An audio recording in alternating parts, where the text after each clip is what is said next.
Voglio bene, Larissa. Oi. Será que o Lira vai botar fogo no circo? Será que o Lira vai botar fogo no Brasil? Chegou a hora, né, de incendiar a democracia? Hein, Arthur Lira? Porque, pelo que eu vejo aí, Arthur Lira, o poderoso, mandando recados. Eu acho muito curioso, porque a gente sabe como as coisas são feitas, né? Quando a mesma coisa começa a sair em vários jornais, e sempre em off, né, Voglio bene? Nós apuramos que Lira disse que vai botar para quebrar e tal. Eu acho que é gente perto do Lira que andou falando isso. Então eu pergunto, Lira incendiará a democracia? Ele está forte o bastante para isso? O que é que se passa, afinal de contas? Bom, nós vimos, ele pediu a cabeça do Alexandre Padilha, ministro das Relações Institucionais. Quero a cabeça dele aí. O Lula falou não. Porque no dia que o presidente da Câmara pedir a cabeça de um ministro e o presidente der, aí quem governa o Brasil realmente e oficialmente é o presidente da Câmara, não é mais o presidente da República.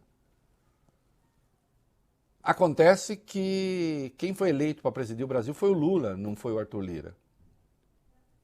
Ainda que composições políticas sejam importantes e eu as defenda. Claro, vocês já me viram aqui defender. Eu não tenho nada contra a política, eu acho o ódio à política uma burrice. O ódio à política jogou o Brasil num lugar muito ruim. Sem dúvida.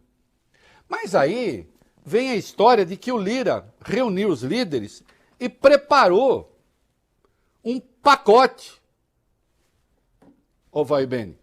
Preparou um pacote para infernizar a vida do governo.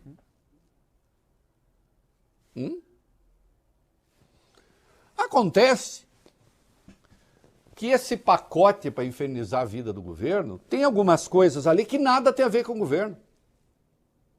Tem a ver com o Supremo. Ô Arthur Lira, você tá afim mesmo de Você está afim de quebrar as pernas do Supremo, é isso? Isso vai ser bom para o Brasil? A sua vaidade ferida pede que se faça isso? É isso que você quer? É isso que vai nos levar para um bom lugar? Então aí, consta que ele vai criar o grupo para cuidar das prerrogativas dos deputados. É contra o Supremo. Prerrogativas dos deputados nós não queremos o Supremo se metendo aqui. Mandado de busca e apreensão na Câmara, não. Tomar cuidado com prisão de deputado. Ô Arthur Lira, você vai querer transformar a Câmara num esconderijo, é isso? É um esconderijo a Câmara?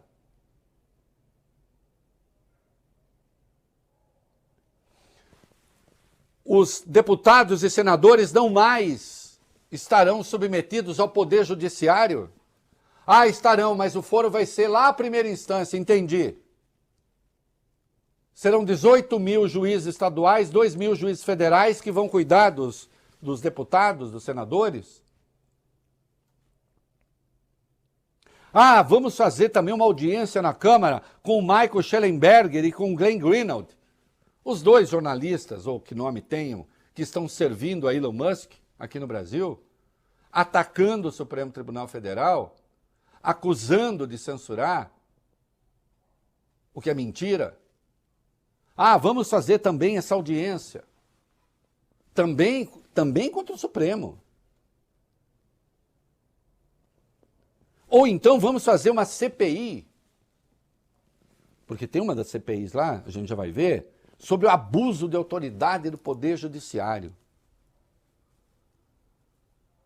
Então agora nós temos mais um militante contra o Poder Judiciário? A propósito, em que isso afeta o governo? É que o governo não quer confusão. Bom, mas que governo quer confusão? Essa confusão, aliás, é boa para o Congresso?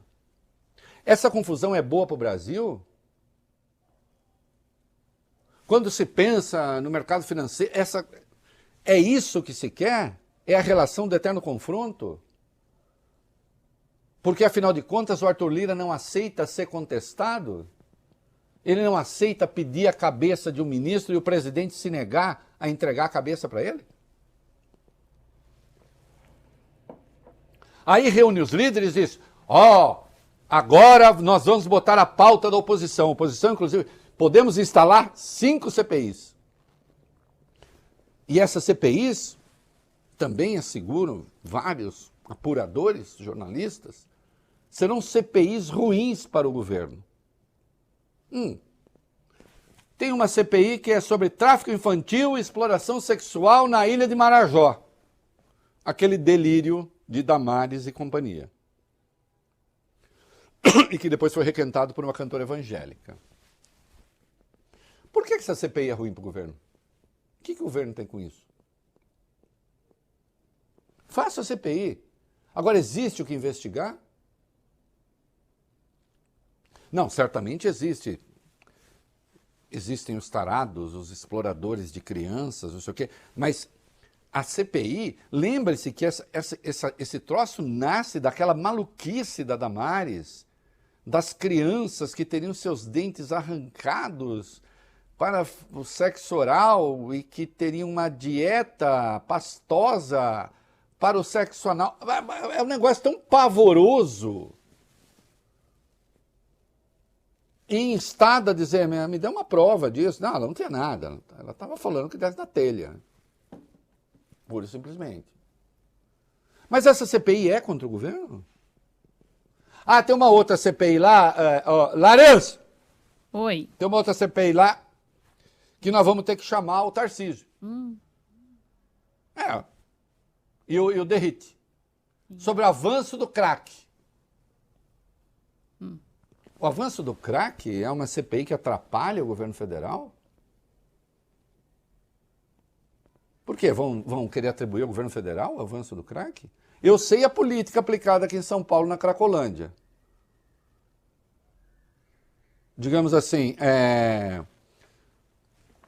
vou usar isso aqui como um quadrilátero, né? A Cracolândia estava nesse quadrilátero, aí eles resolveram fazer uma política de espalha gente do crack, e aí ela se multiplicou. E aquilo que tinha o raio de 1 quilômetro, hoje tem o raio de 3, 4, 5 quilômetros. Mas é bom, vamos chamar lá. Tarcísio, Ricardo Nunes. Já que São Paulo, a cidade de São Paulo, infelizmente, é um mau exemplo nacional nesse particular. Outra CPI. A CPI do crime organizado. Vamos fazer. Isso. Há muito a se investigar sobre milícia, por exemplo. Eu adoraria, numa CPI, pegar algumas falas de valentes. Nossa, tomara que seja no Senado e que o Flávio Bolsonaro esteja lá. Que eu quero lembrar o que ele falou sobre milícia. E outros valentes ali.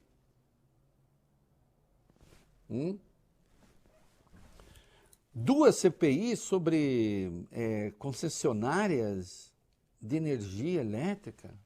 E tem uma outra sobre passagens aéreas, essas promoções de passagens aéreas que empresas fazem. O que o governo tem com isso? Mas o governo não quer a CPI sobre a segurança pública. Vamos fazer sobre segurança pública, sobre violência. Vamos ver o que cabe ao governo federal na área de segurança e o que cabe aos estados. E de que maneira se pode, então, relacionar, sei lá, o governo Lula com violência? Qual é o caminho?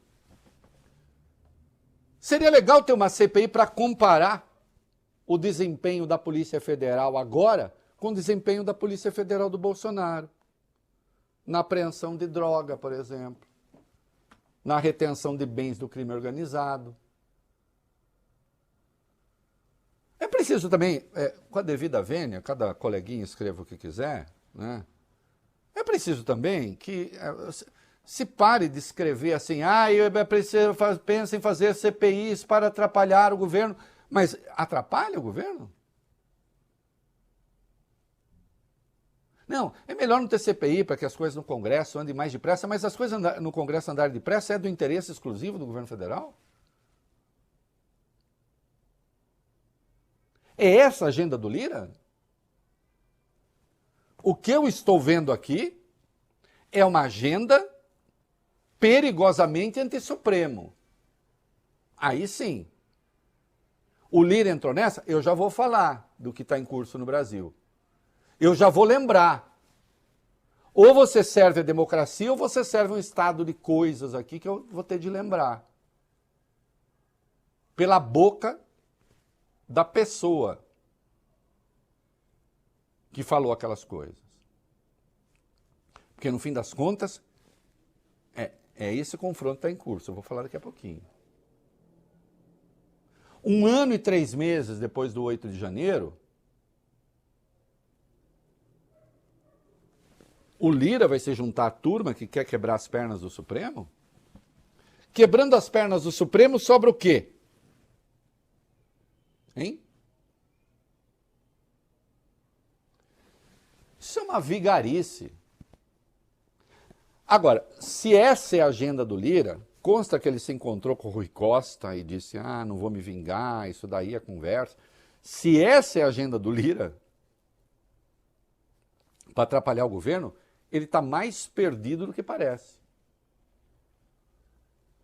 Se essa é a agenda do Lira, esse não é o Lira poderoso. Aí, a pergunta, ele está forte ou fraco? Acho que ele está fraco, então.